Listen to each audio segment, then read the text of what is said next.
اعوذ باللہ من الشیطان الرجیم بسم اللہ الرحمن الرحیم۔ چنانچہ فقہائے کرام، ہمارے فقہائے اقدمین جو فقہائے متبوعین ہیں، یعنی جن کی لوگ اتباع کرتے ہیں، تقلید کرتے ہیں، جیسے امام ابو حنیفہ، امام مالک اور امام محمد وغیرہ، ان میں سے بعض سے منقول ہے، دوسروں کے طرز عمل سے بھی یہ بات معلوم ہوتی ہے۔ امام مالک کو جب کسی مسئلے کے اندر کوئی صریح نص حرام ہونے کی نہ ہو، لیکن اجتہاد کی بنا پر وہ اس کو ناجائز کہنا چاہتے ہوں، تو کبھی اس کو حرام نہیں کہتے۔ حرام نہیں کہتے بلکہ کہتے ہیں اکرہ، میں اس کو پسند نہیں کرتا۔ اس کو زیادہ سے زیادہ مکروہ کہہ دیتے ہیں، اس کو کہتے ہیں میں پسند نہیں کرتا۔ کہیں بھی ان سے یہ منقول نہیں ہے کسی مجتہد فی مسئلے میں کہ انہوں نے کسی ایسی چیز کو جو وہ اجتہاد کی بنا پر حرام کہہ رہے ہوں، اجتہاد کی بنا پر ناجائز سمجھتے ہوں، ان کے لیے لفظ حرام استعمال کیا۔ اور امام محمد رحمۃ اللہ علیہ کا بھی طریقہ یہی ہے، ان کے ساری کتابوں میں ظاہر روایت جو کہلاتی ہیں، ان میں کہیں حرام کا لفظ ایسی مجتہد فی چیز کے لیے کبھی استعمال نہیں ہوا۔ اکرہ، یکرہ، کہ یہ چیز جو ہے پسندیدہ نہیں ہے، یہ کہتے ہیں۔ امام مالک رحمۃ اللہ نے اس کی وجہ یہ بیان فرمائی کہ قرآن کریم نے فرمایا وَلَا تَقُولُوا لِمَا تَصِفُ أَلْسِنَتُكُمُ الْكَذِبَ أَنَّ هَذَا حَلَالٌ وَهَذَا حَرَامٌ لِتَفْتَرُوا عَلَى اللَّهِ الْكَذِبَ۔ تو کسی حلال چیز کو حرام کہہ دینا یہ اللہ پر افطرا ہے، جھوٹ کا افطرا ہے، تو یہ بھی منع ہے اور سخت الفاظ ہیں اس میں۔ تو اس واسطے امام مالک کہتے ہیں کہ میں اس کا مصداق نہ بن جاؤں، میں حرام کا لفظ استعمال نہیں کرتا۔ اس میں یہ سمجھ لینا چاہیے کہ آج کل حرام کا لفظ بہت زیادہ کثرت سے استعمال ہونے لگا ہے۔ جو چیز مکروہ ہے اس کو بھی حرام کہہ دیتے ہیں۔ حرام وہ چیز ہوتی ہے کہ جو قطعی دلائل سے قطعی الثبوت طریقے پر ثابت ہو، وہ حرام ہے۔ باقی جو چیز ہیں ان کو ناجائز کہہ دو، ان کو مکروہ کہہ دو، لیکن اس کے لیے حرام کا لفظ استعمال نہ کرو۔ پھر اسی کے آگے باری تعالیٰ فرماتے ہیں وَلَا تَعْتَدُوا، اور حد سے تجاوز نہ کرو۔ حد سے تجاوز میں یہ سب سے بڑی بات ہے کہ جو چیز کو حرام نہیں کہا اس کو آپ حرام کہنے لگو۔ دوسرے، حد سے تجاوز کے معنی یہ ہے کہ شریعت نے ہر چیز کو اس کے مقام پر رکھا ہوا ہے۔ ایک چیز ہے جو فرض ہے، ایک چیز ہے جو واجب ہے، ایک چیز ہے جو سنت ہے، ایک چیز ہے جو نفل ہے، ایک چیز ہے جو مباح ہے۔ تو ہر چیز کو اس کے درجے پر رکھو۔ اگر واجب کو آپ فرض کہہ دو گے یہ حد سے تجاوز ہوگا، اگر سنت کو آپ واجب قرار دے دو گے وہ حد سے تجاوز ہوگا، اگر نفل کو آپ سنت مؤکدہ کہہ دو گے وہ حد سے تجاوز ہوگا۔ ہر چیز کو اس کے مقام پر رکھو، ہر چیز کا الگ حکم ہوتا ہے۔ یہاں تک کہ فقہائے کرام نے یہاں تک فرمایا ہے کہ اگر کوئی شخص سنت پر عمل کرتا ہے اور اس کو واجب سمجھتا ہے تو یہ گناہ ہے۔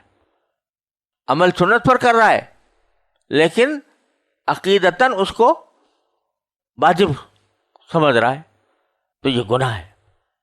یہاں تک فرمایا کہ مستحب اس چیز کو کہتے ہیں کہ جس کا کرنا بہتر اور قابل ثواب ہوتا ہے اور چھوڑنے پر کوئی گناہ نہیں ہوتا۔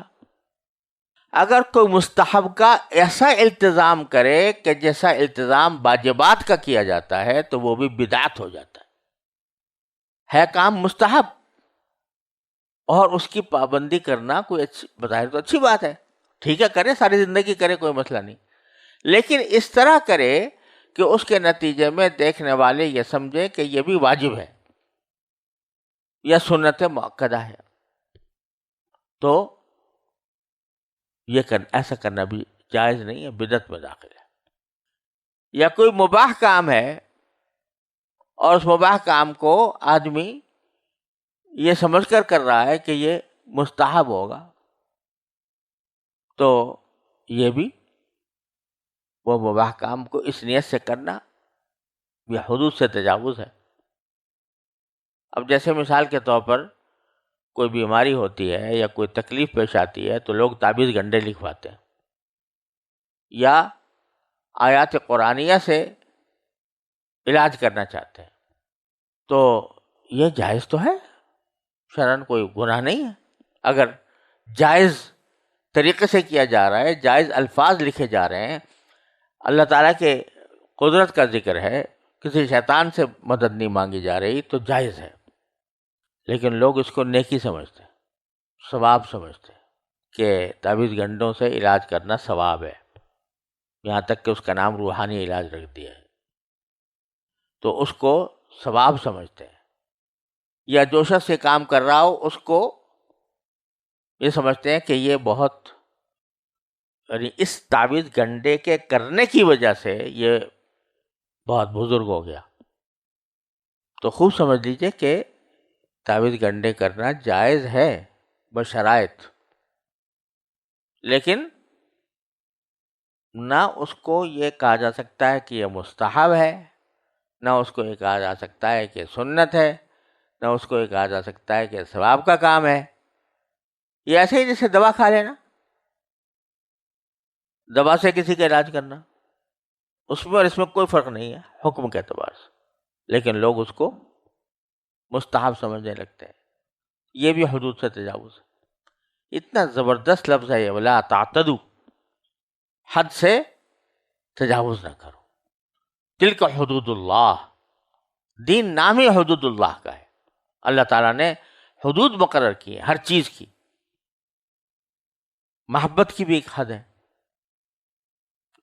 پیغمبروں سے محبت، اللہ کے رسولوں سے محبت، لیکن حد ہے کہ وہ محبت اللہ کی محبت کی طرح نہ ہو، یعنی اس کو خدا نہ بنا دیا جائے۔ صحابہ کرام سے محبت بھی ایک نیکی کا کام ہے، لیکن اس کی بھی ایک حد ہے کہ اس کو نبی کا درجہ نہ دے دیا جائے۔ تو سارا دین جو ہے وہ حدود اللہ کی تفسیر ہے، اللہ نے جو حدیں مقرر کر دی ہیں۔ تو لا تعتدو ایک جملے میں اللہ تبارک و تعالیٰ نے وہ ساری جو بدعملیاں ہیں یا اعتقادی یا عملی، ان سب کا توڑ کیا ہے یہ فرما کر ان اللہ لا يحب المعتدین۔ یاد رکھو کہ اللہ حد سے گزرنے والوں کو پسند نہیں کرتا۔ وَكُلُوا مِمَّا رَزَقَكُمُ اللَّهُ حَلَالًا طَيِّبًا، اللہ نے جو کچھ رزق تمہیں دیا ہے کھاؤ، حلال طیب سمجھ کر کھاؤ کہ وہ اللہ تعالیٰ نے مجھے حلال کیا میرے لیے، اس کو میں اس کی نعمت سمجھ کر کھاؤں گا، وہ کھاؤ۔ اس سے پرہیز کرنا، پرہیز سے مراد یہ کہ دین کے اعتبار سے پرہیز کرنا، کہ اگر میں مثلا مجھے اچھی غذا اللہ تعالیٰ نے عطا فرمائی ہے تو میں اس کو ٹھکرا کر ایک معمولی غذا استعمال کروں گا، تو یہ بڑی حد سے تجاوز ہوگا۔ بعض صوفیاء کرام سے منقول ہے کہ وہ علاجاً کبھی کبھی ایسا کر لیتے تھے، لیکن وہ ایک علاج تھا، وہ کوئی ایسا کام نہیں تھا کہ جو دین کا لازمی حصہ ہو۔ واتقوا اللہ الذی انتم بہ مؤمنون، اور یہ جملہ اللہ تعالیٰ ہر حکم کے ساتھ تقریباً لاتے ہیں۔ اس اللہ سے ڈرو جس پر تم ایمان لائے ہو، کہ جو حکم دیا جا رہا ہے اس پر عمل اسی وقت ہوگا جب تمہارے دل میں یہ احساس ہو کہ مجھے اللہ تعالیٰ کے سامنے جا کر جواب دینا ہے، اور میں اگر حد سے تجاوز کروں گا تو ایک دن مجھے اللہ تعالیٰ کے سامنے پیش ہونا ہوگا۔ یہ ایک بنیادی حکم اللہ تبارک و تعالیٰ نے شروع میں، احکام کے شروع میں یہ عطا فرما دیا، جو بڑا ہی اہمیت رکھتا ہے۔ اللہ تعالیٰ ہم سب کو اس کی اہمیت سمجھنے کی توفیق عطا فرمائے، اللہ کی حدود کو سمجھنے اور ان کا لحاظ رکھنے کی توفیق عطا فرمائے۔ وصلی اللہ تعالیٰ علی خیر خلق۔